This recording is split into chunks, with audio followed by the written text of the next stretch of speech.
360 degrees. Ha, 360 degrees. Ha, 360 degrees.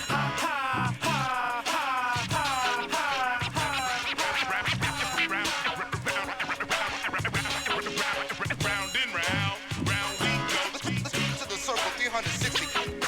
Round and round, round we go. Life was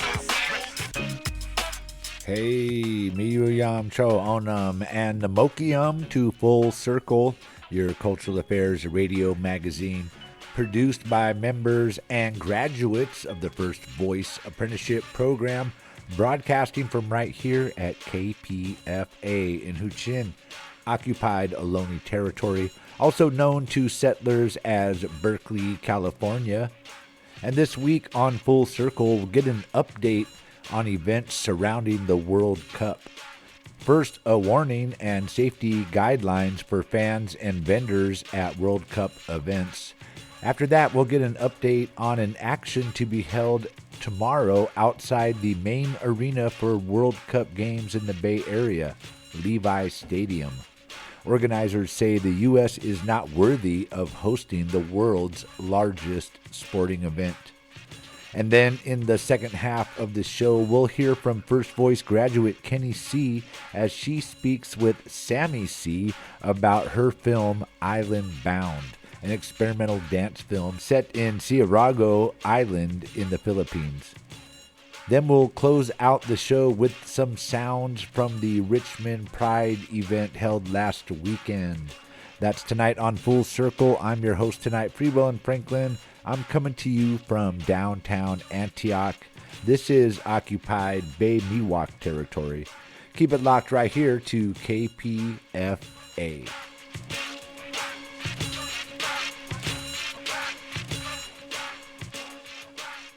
All right, Freewell and Franklin coming back at you here on Full Circle. And right now we're going to be speaking with Oscar Zarate. He's the Director of External Affairs for CHIRLA, and CHIRLA is the Coalition for Humane Immigrant Rights, and it's a California-based nonprofit organization that advocates for the civil and human rights of immigrants and refugees. It was founded in 1986, and the organization empowers diverse immigrant families to participate in democracy, achieve full inclusion in society, and advocate for progressive policies. And this week, as the World Cup gets underway, the Coalition for Humane Immigrant Rights, CHIRLA, have issued a Know Your Right safety guide to know before you go and attend the World Cup games. As I mentioned, joining us to talk about this safety guidelines and a Know Before You Go campaign is Oscar Zarate, Director of External Affairs for CHIRLA. Welcome, Oscar. How you doing today? Hey, Frank. Thanks for having me on. Pleasure. And so, Oscar, we've seen the World Cup here in the United States already marred by excessive searches of teams, the detainment and questioning of an Iraqi soccer player. We've seen the Iranian team be forced to stay in Mexico and travel this demanding travel schedule to play their games. And we also saw the prominent African referee from Somalia be denied entry into the United States. And these are just some of the officials and players that have already experienced this harassment and outright denial of entry. But I got you here today to talk about the fans and what you all have prepared as a safety guide to quote unquote know before you go. Can you tell us before we get into the guidelines and the details on how people can be prepared? And just tell us why CHIRLA and the other groups that you mentioned off the mic earlier thought you needed to create this safety guidelines. What's behind creating this guide for fans? Absolutely. So yeah, as you mentioned, CHIRLA works with many partners under the LA Raids Rapid Response Network, which is a network that began in the Bush years back in 2000 to respond to immigration raids that were violating people's constitutional rights. And obviously last summer with the occupation that Los Angeles went through, the militarized occupation, the Raids Rapid Response Network was there to respond and to support families under a very difficult time. And we thought that obviously the FIFA World Cup games are a national security event. So DHS, ICE is involved in the safety and security of the event. And that has resulted in many community members feeling scared with anxiety. I also want to note that a lot of these games attract street vendors who are immigrants and who are just trying to make an earnest day's worth of living. And we want these games to be what they've always been: global community, bringing people together, celebrating our diversity globally. And especially with these games being in North America, enjoying and recognizing the diversity that exists in the continent of America. So we created this guide so that folks can have a guidance as to how to keep themselves safe, but also resources so that if something were to happen, which we do not want to happen, but if something does happen, they know where to call. They know they have basic guidance they can follow so that they can keep themselves safe, but also get the resources that they need in that difficult time. Yeah, thank you for thinking about the vendors because I feel like it's not really the experience if you go to the game and you don't smell those peppers and onions and bacon, hot dogs, and all that good stuff out there. Good idea. But let me get into some of the safety guidelines that people could practice to stay safe attending World Cup games as far as immigration enforcement goes. I believe there's 5 guidelines for folks to be prepared and stay safe. And what I would ask you to do is to read through the 5 guidelines and then just elaborate on the couple that you feel is most important. Oscar, go ahead. Yeah, absolutely. So the guidelines are: one, a reminder that everyone in the US has constitutional rights, regardless of immigration status. And that's so important to know because nowadays we have a federal administration that wants people to believe they're second class people and citizens here in this country. That is not true. Everybody has the same rights under the Constitution. Secondly, you have the right to remain silent, right? Agents want to confuse people and sometimes use trickery. It's always important to know that you have the right to remain silent. You do not have to answer questions about your immigration status, right? And if you are approached, it's always good to remember that you can always ask, am I free to leave? And if the answer is yes, you can always calmly walk away. The last 2 things is you always have the right to speak to an attorney and a lawyer. You always have that right. And it's also important to know, especially for our monolingual community members that maybe don't speak English or read English, it's always important to know that you do not have to sign documents you do not understand, right? And I think what I want to highlight above all is if you are going to watch the games or if you're going to a FIFA watch party, we recommend that you have an emergency plan, right? And sometimes people forget about that, right?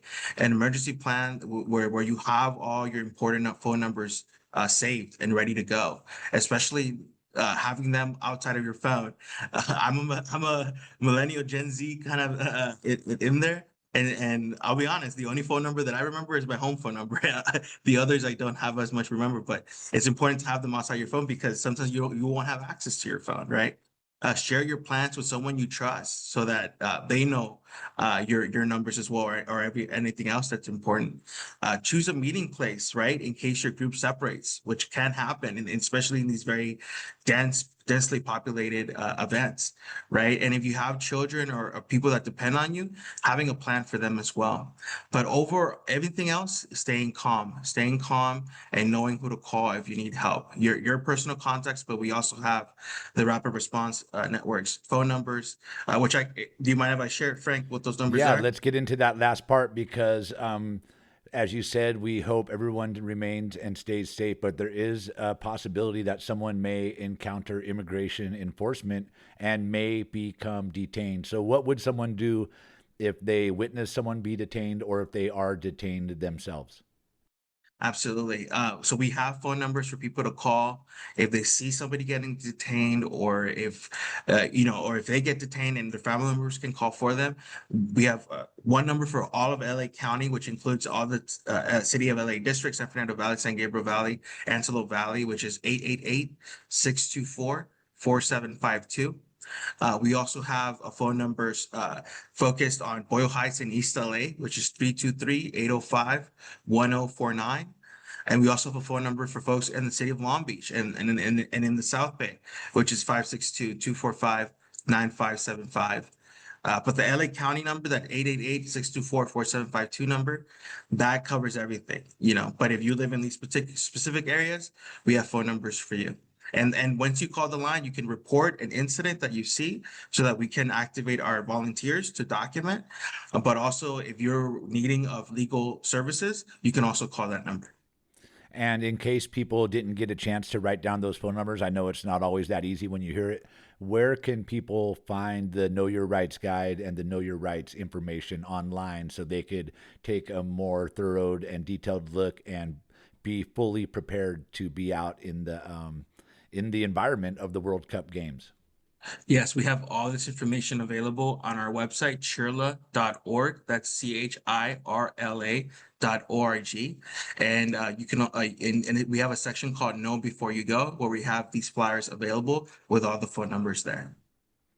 Thank you, Oscar Zarate, and he is the Director of External Affairs for CHIRLA, and that is the Coalition for Humane Immigrant Rights. And we saw another event that is getting put on by CHIRLA. Before I officially let you go here, Oscar, I'd like to get your real quick story on what's about to happen on Monday, June 15th, as you all mark 14 years of DACA and the ongoing fight for permanent protections.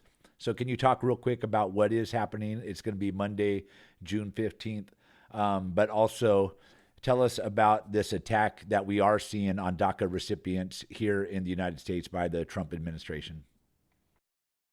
Thank you for the question, Frank. DACA, for folks who may not know, is Deferred Action for Childhood Arrivals. It was a program made through executive order by President Obama, and it provided deferred action for immigrants that came when they were children, right, 3 years old, who know no other country but this country of the United States, and have by all means are the United States people, because that's all they know. They grew up in this country, they grew up in the community, and it also provided a work permit, which really provided a pathway for people to have careers, to grow families, to establish their roots. Unfortunately, this federal administration is attacking this program. They've detained and deported multiple DACA recipients despite of their protections, and they've slowed down the renewal process. So there have been significant delays in renewals, leading to many DACA recipients losing their jobs and losing their income. On Monday, the 15th, it's the anniversary. It's the 14th anniversary since this program was created back in 2013, 2012. And we're marking it by having a dinner where we're bringing 14 DACA recipients to talk about what is the experience under this political climate, and to build community, because that's the most important thing that we can build at this time of great fear, of great uncertainty, is community within ourselves. And yeah, and that's what we're doing on the 15th, and more to come, because I think this program is so vital and so important and has created many lives. And it's really sad to see how it's being attacked and destroyed under this current administration. And where can folks get more information about the DACA event? The DACA event, the DACA event, it's not for the public, but we've invited 14 specific DACA recipients to come, but we will be having videos and photos that people can see on our website, and also it'll be covered by media as well. But if you're a DACA recipient out there listening to this and you want to get plugged in, call CHIRLA, right? We are organizing, we are bringing people together, and we will have more events in the future for DACA recipients who want, not just obviously want to get plugged in and organized, but also need legal services and so forth, because I know that's something that's high in need right now. And what's the best way to reach out to CHIRLA overall? The best way to hang out, reach out to Trilla, you can hit us up on our Instagram, Trilla_org on Instagram. You can also call us. You can actually use the 888 number too, 888-624-4752. You can call us there and get connected to us. And yeah, those are probably the best ways to get plugged in. But be on the lookout, follow our Instagram because we do post events there, and we want to have everybody involved as much as we can. All right. Well, thank you very much. That's the voice of Oscar Zarate. He's the Director of External Affairs for CHIRLA, and that is the Coalition for Humane Immigrant Rights. Thank you again, Oscar, for all your work and for all the work that CHIRLA does out there. And for folks here in the Bay Area on the radio, I will update us with the local hotline numbers to call in case of ICE enforcement. Thank you again, Oscar. Thank you, Frank. Thank you so much. And just that quick update for Bay Area folks, if you need to call a rapid response or emergency hotline for someone that's been abducted by ICE, if you've seen it or if it's your friend or family, and if you're attending a World Cup match at Levi Stadium, you would want to call the Santa Clara County hotline, which is 408-290-1144. That's 408-290-1144. 1144, and that's for the Santa Clara County hotline to report ICE activity. And for Bay Area folks, you would want to reach out to the Alameda County Immigration Legal and Education Partnership. Their number is 510-241-4011. That's 510-241-4011.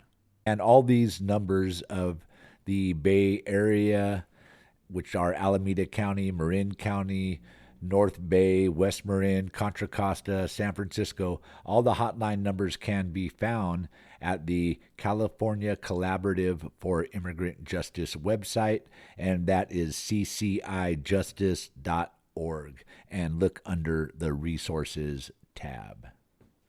All right, we'll be right back here on Full Circle.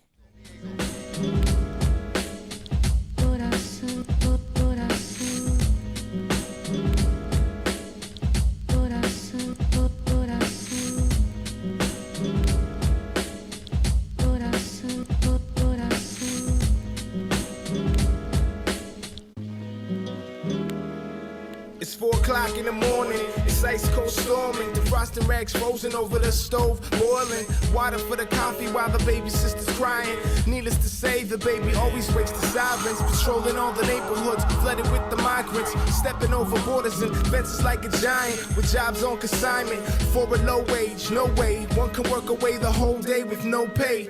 But what you see and what they don't say is two different things. Picture getting chased by high beams, screaming for your ID. Sweating to the oldies, the master's right behind me. Corazón. Smash the borders, abajo con la migra tenemos. Corazón. Olvídate, mano, de ser como todos, let it shine.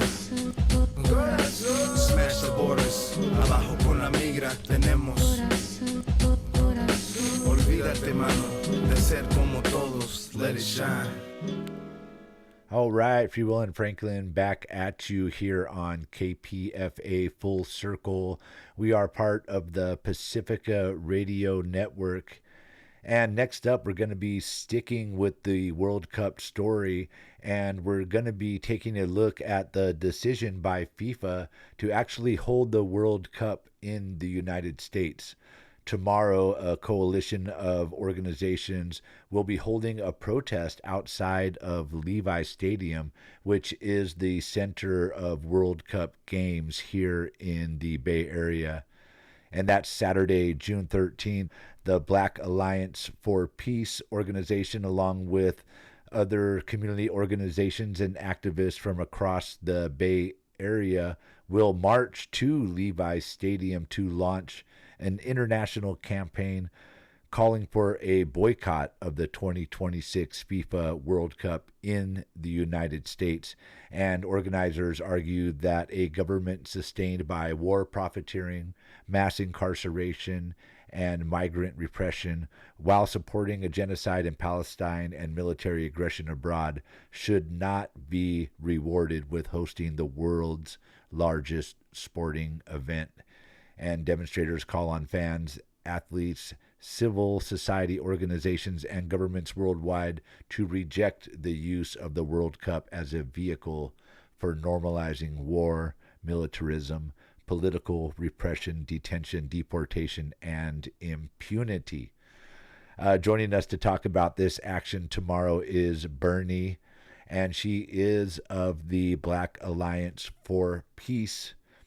Welcome to the show, Bernie. Hi, thank you for having me. Hey, it's good to have you. Well, thanks for joining us tonight because we feel like this is important, and a lot of people may not think that just hosting a sporting event is really a way to legitimize a rogue nation such as the U.S., but it is, and it lets the world know that this is a place that's trusted that could be there. And we just heard in our last interview that it's not safe here for a lot of people flying in, and it's definitely not safe around the world thanks to the United States and Israel and the way they have bombed basically the world. Just look for a place, and we have been there.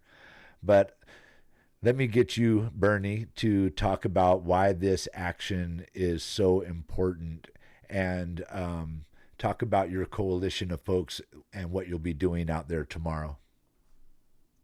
Yes, so I just wanted to start by saying that the United States has a foundational history of over 200 years of racism, genocide, and exploitation of Africans and indigenous people. This same pattern is spreading to the rest of the world, and with U.S. imperialism, our country is spreading death and devastation to innocent people worldwide. Some examples are the military excursions into African nations through AFRICOM, which exacerbate violence and instability on the continent. Airstriking boats in the Caribbean and Pacific using lethal force against international law to combat or to target non-combatants. We are also providing military and diplomatic support for Israel's genocide and ethnic cleansing in Palestine, which is now spread to Lebanon. We plunged Cuba into darkness with an oil blockade that's killing and starving children. The list goes on, honestly. So what we aim to do with this boycott is to make it known that we do not accept this normalization of violence and repression across the world, that it is not acceptable, and it is an abomination that FIFA allowed the games to be held here.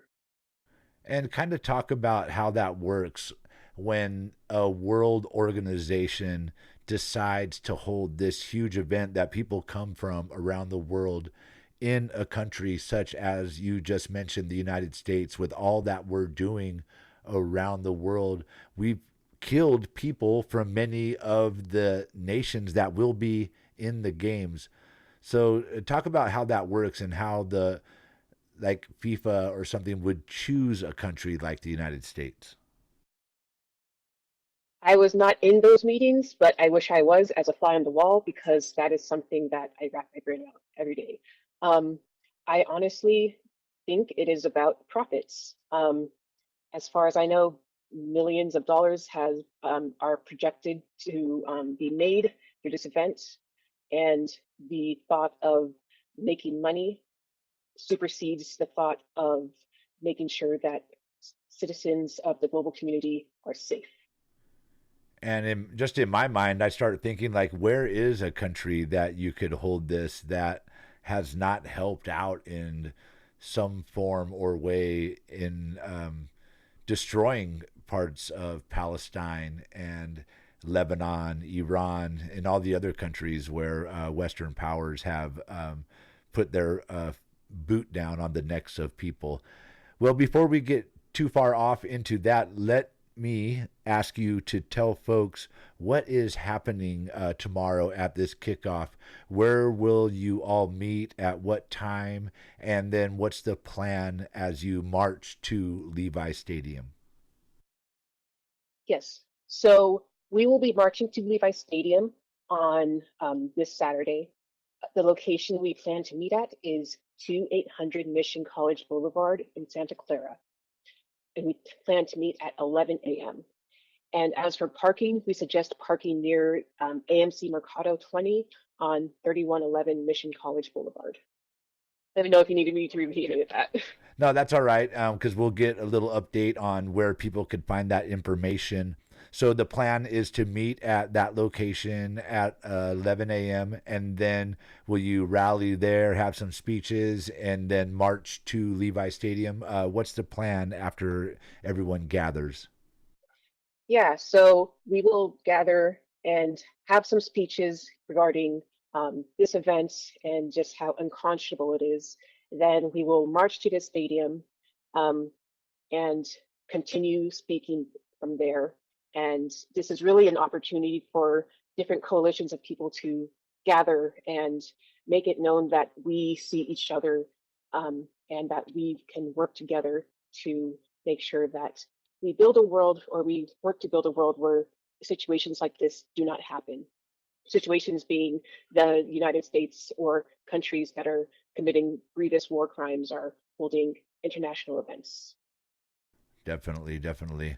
Well, that's some great information. And for folks that didn't have time to jot that down, where can folks look online and follow your organization, the Black Alliance for Peace, and how can they find that information online so they can know again when and where to be tomorrow? Yes, they can log on to blackallianceforpeace.com and we have information about the games there. All right. Again, that is the voice of Bernie, and she is part of the Black Alliance for Peace. Bernie, we really appreciate the work you're all doing, and we hope everyone turns out for you tomorrow and stays safe and sends that message that the U.S. is definitely not worthy of holding this world event in the United States. Thank you very much, Bernie. Thank you very much, Franklin. It was a pleasure. We won't forget, we won't forget, we won't forget, we won't forget, we won't. Dean Squad, Shadia. Check it. We won't forget the mandem. We won't forget the children. Can't resurrect them. Can't forget that we got censored. And for those who didn't speak out, trust me, we remember. We won't forget the violence or the tyrants who want to dehumanize us. These times are unprecedented. First we wanted peace, now we want vengeance. A million refugees looking for shelter. I can't believe they put their hands out, we didn't help them. Can't drink the poison. Don't forget Starbucks funded the oppression. The list goes on. The boycott's coming. The boycott feelings and his anger is summoned. Can you feel the tension burning in your stomach? Allah by my side won't surrender to nothing. And we won't forget nothing. From Palestine to the Congo, we won't forget. Worldwide freedom pronto. We won't respect. From Palestine to the Congo, bring the fire to the jungle. Hear the sound of the bongos. If you hear me say it once more, we won't forget. From Palestine to Congo, I'm so tired of being humble. Meet me in the jungle, on a block like my tumbo. Hear the sound of the bongos, then it turn a rumble. They write their names on their umbo, so that just in case a bomb blow, they return to Jundo. Start a pot like it's gumbo. If y'all can get a piece of the pie, then let it crumble. On n'oublie pas les bombes qu'ils ont lancées sur nous pour cela. Nous vengerons par les chansons et nos voix. Prends cet enfant dans tes bras. All right, welcome back to Full Circle right here on 94.1 FM KPFA and kpfa.org. We are part of the Pacifica Radio Network, and that does it for my segments tonight on the World Cup and FIFA. I hope everybody stays safe out there that are attending World Cup events, and remember to have an emergency plan ready and keep your emergency contacts handy outside of your phone. Coming up next, I'm going to throw it over to First Voice graduate Kenny C. as she speaks to artist Sammy C. about her debut film, Island Bound. Thanks, Frank. This is Kenny C. of Group 43, Dry Long So Rising, here for Full Circle. Tonight, we have the very special pleasure of welcoming Sammy C to the show. Sammy C is making her directorial debut in Island Bound. The world premiere of her experimental dance film is happening tomorrow, Saturday, June 13th, at the Cass Theater in San Francisco, and is presented by the Asian Pacific Islander Cultural Center as part of the 2026 United States of Asian America Festival, Common Ground. Island Bound documents queer femme Filipina performing artists weaving movement disciplines of aerial hammock, underwater dance, rope flow, and roller skating to embody and story a singular question. When a flood meets your island, how will you move? Sammy C is a San Francisco born and based researcher artist working across film, public art, and mixed media. Her body of work examines the boundaries of scientific knowledge and envisions alternative relationships to place, time, and survival, tracing the parallels between ecological and social systems and the bodies caught within them. Sammy is a former Emerson Collective Dial Fellow and National Institute of Mental Health Researcher Scholar.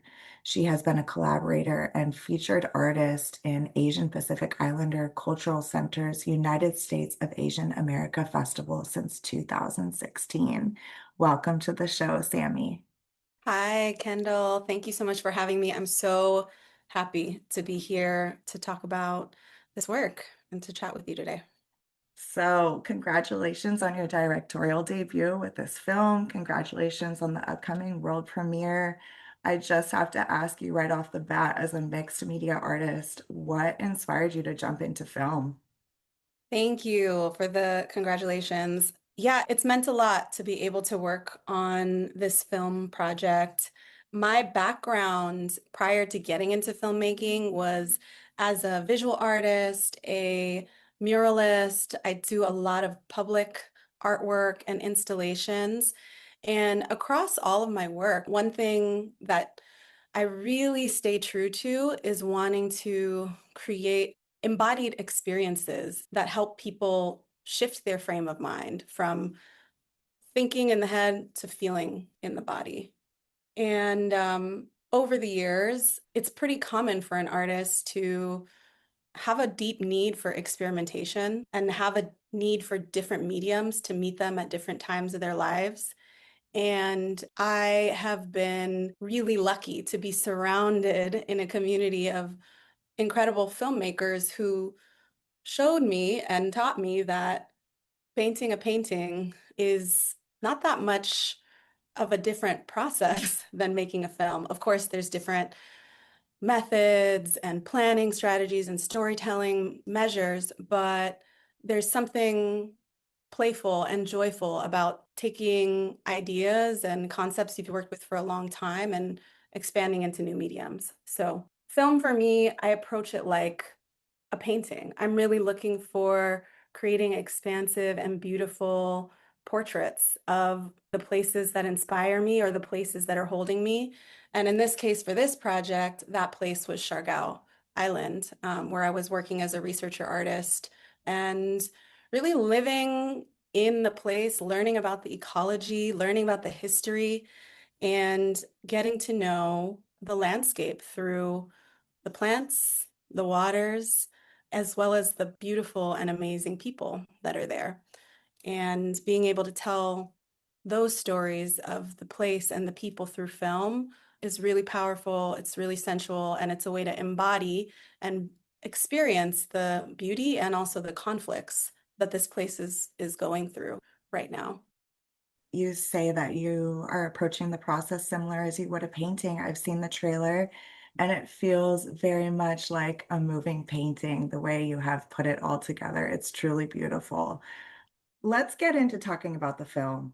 I just want to read a bit from the press release. It says here, the film moves through the mythological characters of Lilian, Spider, played by Mistress Joyanne, Dewata, Fairy, played by Sammy C., and Serena, Mermaid, played by Paula Bianca, and their connection to each other and to the land, Siargao Island, where the film takes place. Siargao Island is rapidly developing due to surf tourism. It is a site of extreme weather, ecological destruction, and increasing violence to women. The film holds these realities together. The way we treat the body is the way we treat the earth. When an island becomes a hot destination, who gets to stay and who gets to go? The film sits inside the paradox of paradise. How does one stay calm in presence and in care when the inevitable storms reach those shores? Sammy C., can you talk about the storyline and this place, Siargao Island? The story of Island Bound follows three women who are on the island of Siargao, and each woman is experiencing the sensation of a storm beginning to approach the island that they're on. We start and we meet with Lilim, which is a Tagalog word for spider, and the spider, played by Mistress Joyan, is weaving a gorgeous web that we reveal has also captured a meal inside of it. And she's exploring how carefully and how lovingly one would prepare a meal for themselves when suddenly a storm begins to threaten the stability of this web that she has created. And so we follow her meal through three different scenes where she meets three different characters, and we really see how different elements of the island, different beings on the island, different body parts of the island body care for this person as they depart from a web that's been ruptured. I'd love to hear a little bit about your cast. And can you tell us about the themes that move through this work? What are you trying to do with this film? Yeah, so with this film, I wanted to create a moving meditation experience.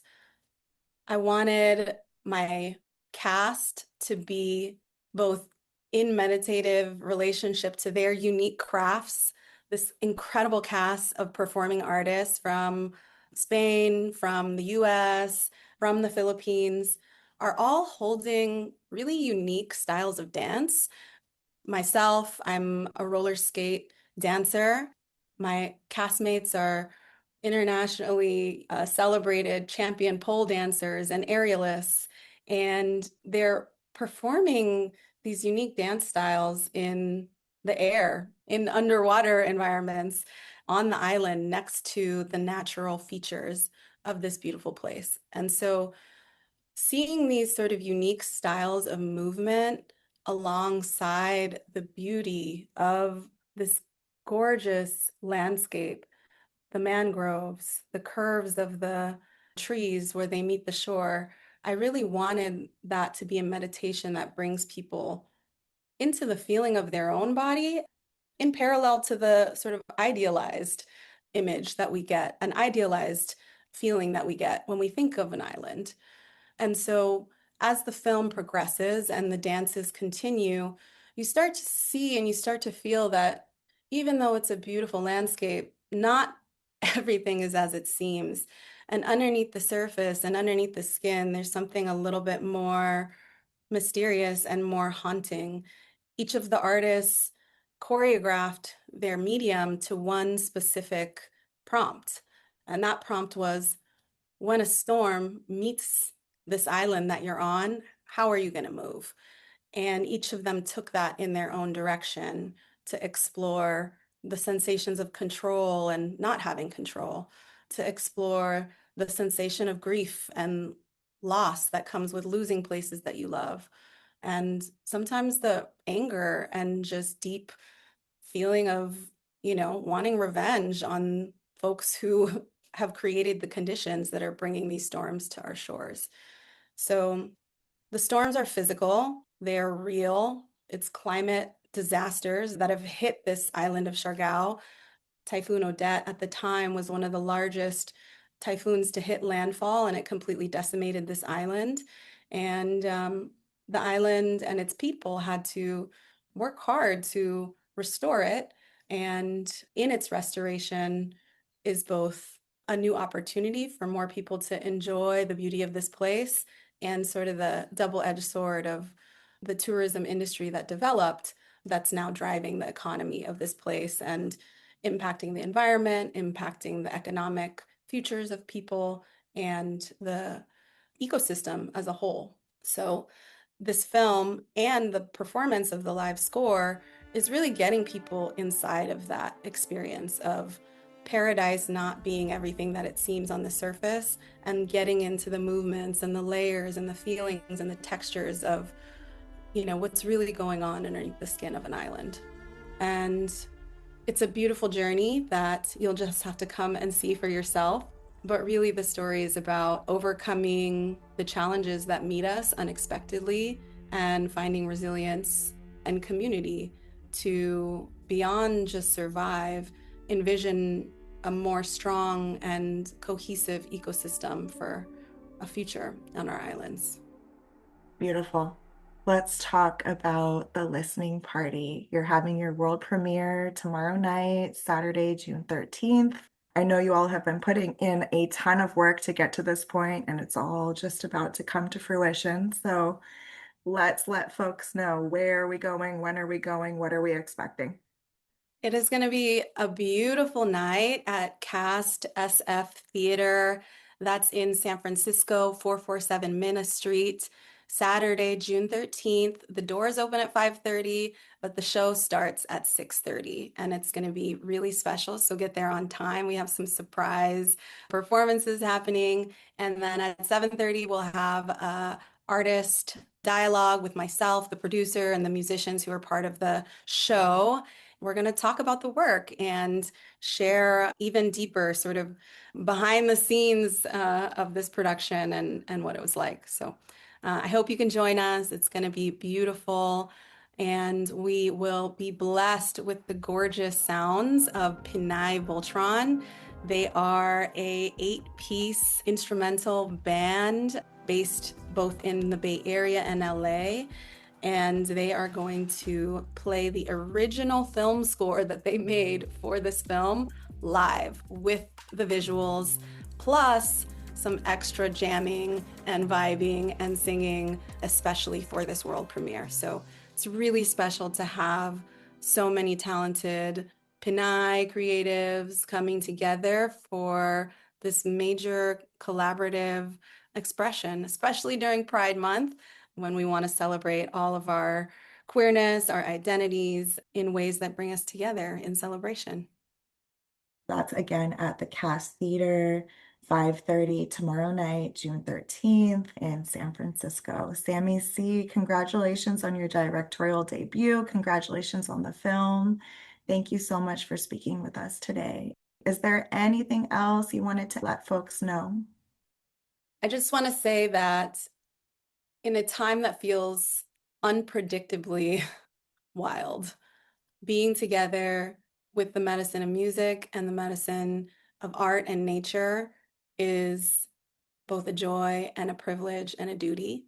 So I'm so happy to be able to share my work in this way, collaborate with incredible people who also want to see a more harmonious future for our bodies, for our communities, and for the land that we live on, and the many islands that we're connected to as diasporic people. So come celebrate with us, and I'm excited to see y'all there. Thank you, Sammy C. Always so well spoken. This has been Kenny C for Full Circle. Back to you, Frank. All right. Big shout out to Kenny C. Thanks for your work back here on Full Circle. And now to close out the show, I'm going to throw it over to this audio that I recorded at the 2026 Richmond Pride event this past weekend. And I actually recorded this through video, so you can head over to First Voice Media on Facebook and see these videos. And there are a couple more voices I couldn't fit on tonight's show. So be sure to check out the videos on First Voice Media on Facebook, as well as First Voice Media Official on YouTube. That's our YouTube channel. That's First Voice Media Official on YouTube. And we'll be right back here on Full Circle. We are going to get our Pride started how we have gotten it started every time, with a blessing.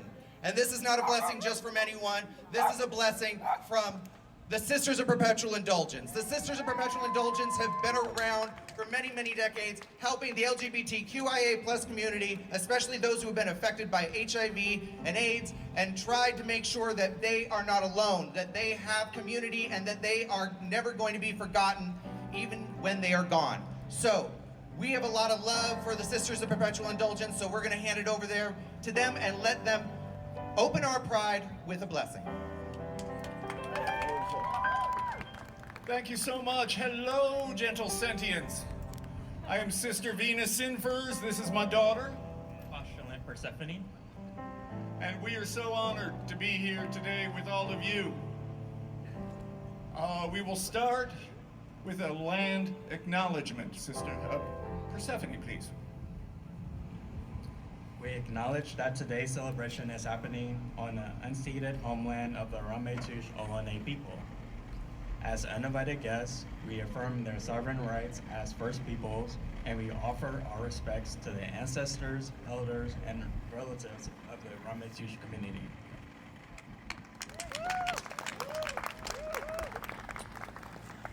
Blessed be all those in need in this crazy world, whether they're sleeping on the streets around us or being bombed in their homes in so many places around the world. And blessed be all the helpers who run toward the fire, make a difference, and uplift us. And that includes all the helpers here today making Richmond Rainbow Pride happen. Thank you.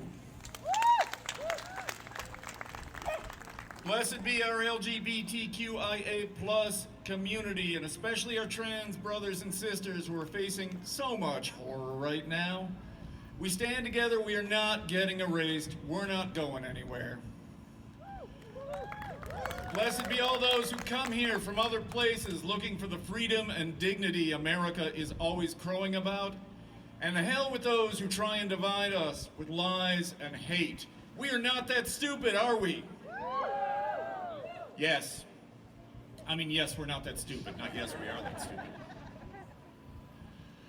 Blessed be all those who came before us, who stood up and fought for justice, who fought for emancipation, for women's rights, for workers' rights, for civil rights, for gay rights, for trans rights, for immigrants' rights, for human rights. We stand on the shoulders of brave people who put up with a lot of despicable crap to get us right here today.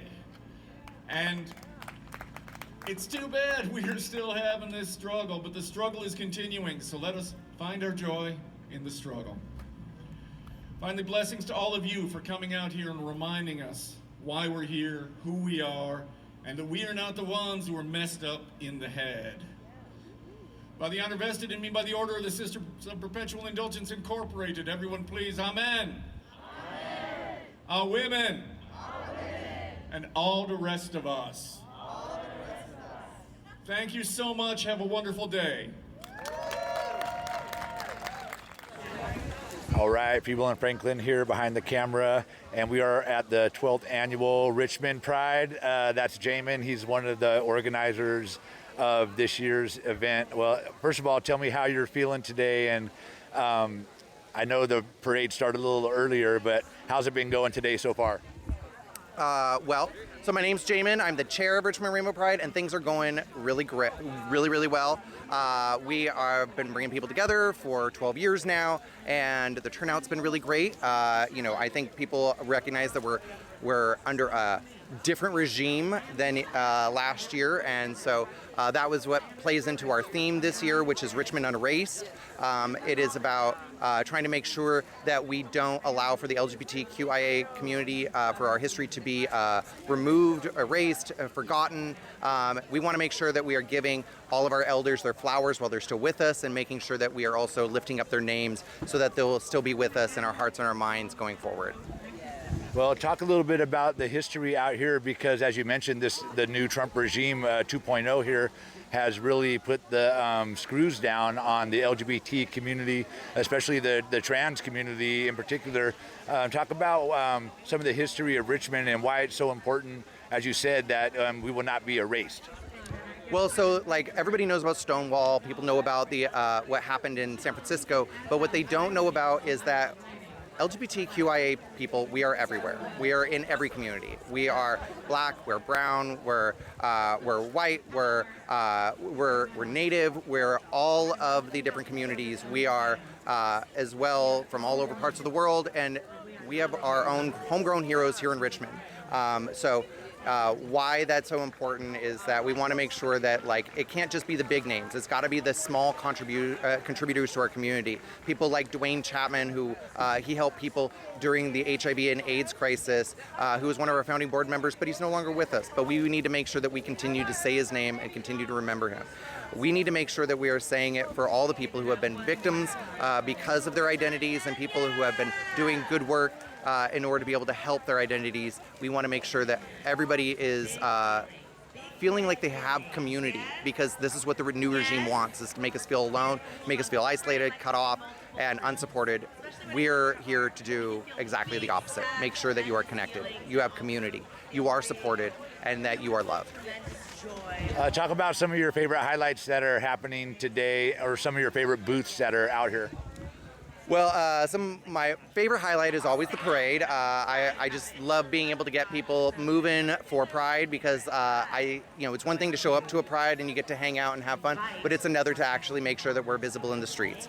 So that's my first one. My second one would be that we're going to have an amazing punk band that is going to be playing later, called Skip the Needle, a black lesbian punk band, which I think is like awesome. And literally, when I think of the most punk band, that is exactly the kind of punk band I want, is one that is pushing on everything.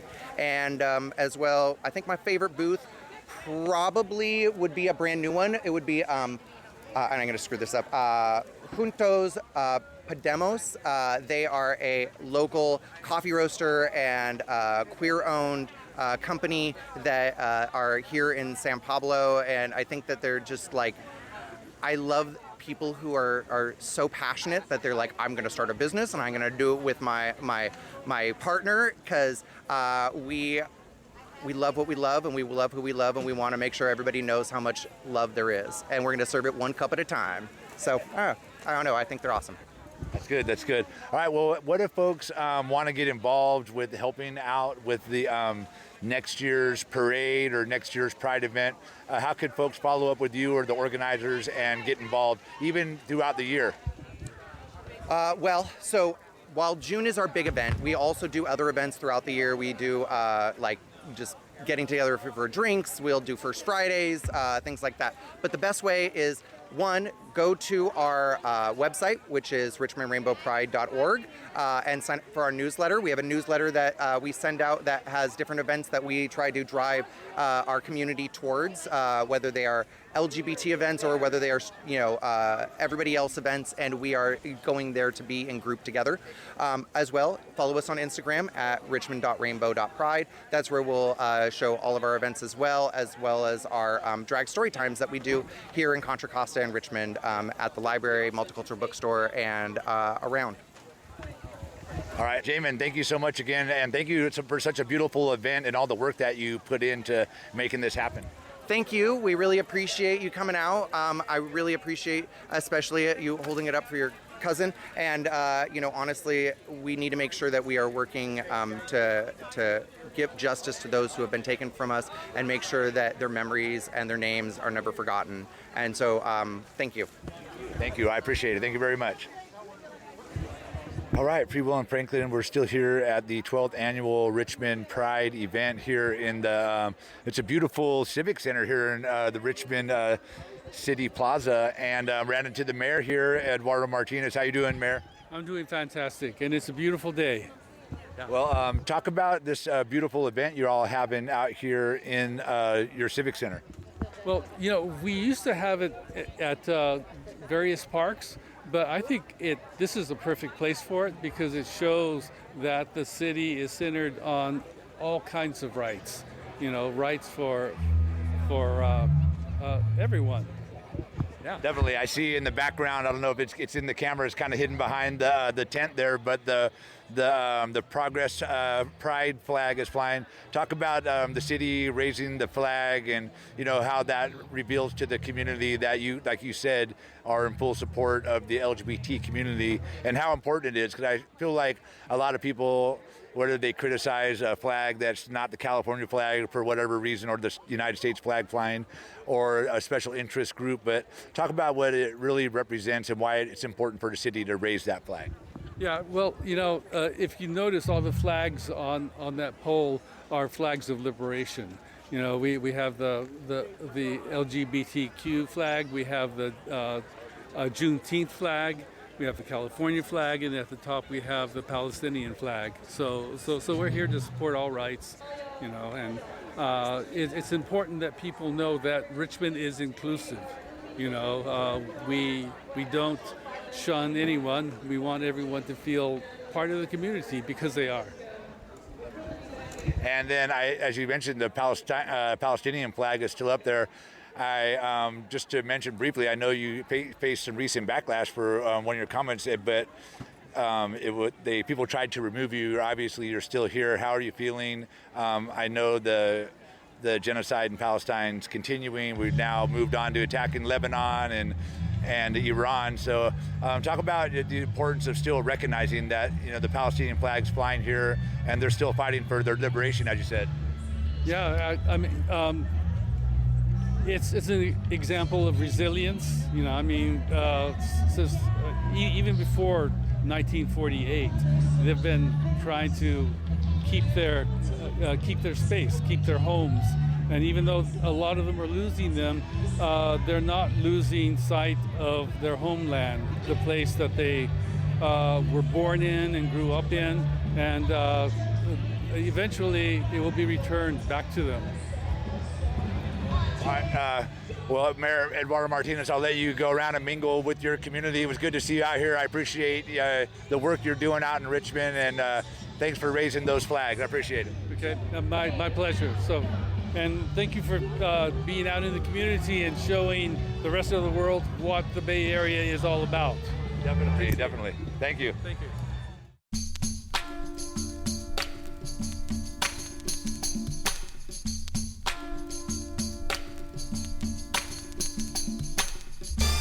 And that brings us to the end of tonight's show. Remember to check out and like and follow First Voice Media on Facebook, where we post videos and other material that doesn't always make it to the radio.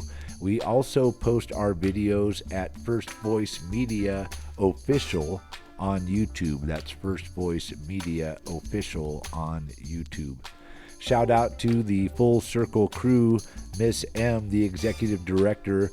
Joy Moore is our production consultant. And a big shout out to Kenny C for her work tonight as contributing producer. And of course, shout out to me, Freeland Franklin. I have been your host and producer tonight. I'm also the technical director for this show, Full Circle. Thanks for listening, everyone. And remember, while you're out there, to please protect your health and also your humanity. And stay tuned to KPFA. Up next is La Onda Bajita. Good night, everyone.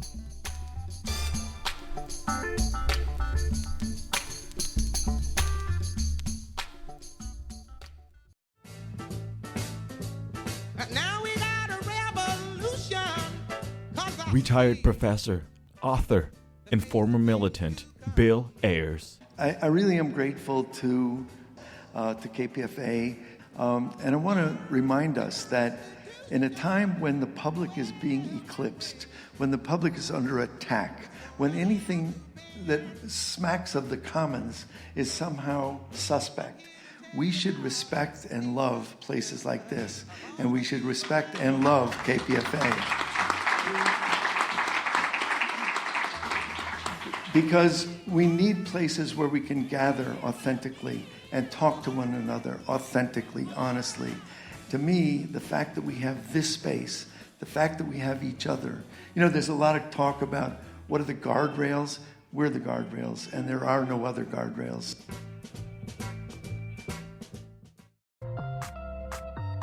Last year, KPFA brought Stern Grove to the radio. This year, we're back with Bomba Estéreo. On June 21st, we'll bring you the music, the crowd, and all the summer vibes, live from one of the Bay Area's most beloved traditions. Whether you're posted up at your favorite park, on the road, at a barbecue, or just soaking up the sun, take Stern Grove with you. KPFA Stern Grove Summer Sessions, live June 21st, 1 to 6 p.m., only on KPFA 94.1 FM and kpfa.org. This is 94.1 KPFA and 89.3 KPFB in Berkeley, 88.1 KFCF in Fresno, and online everywhere at kpfa.org. KPFA.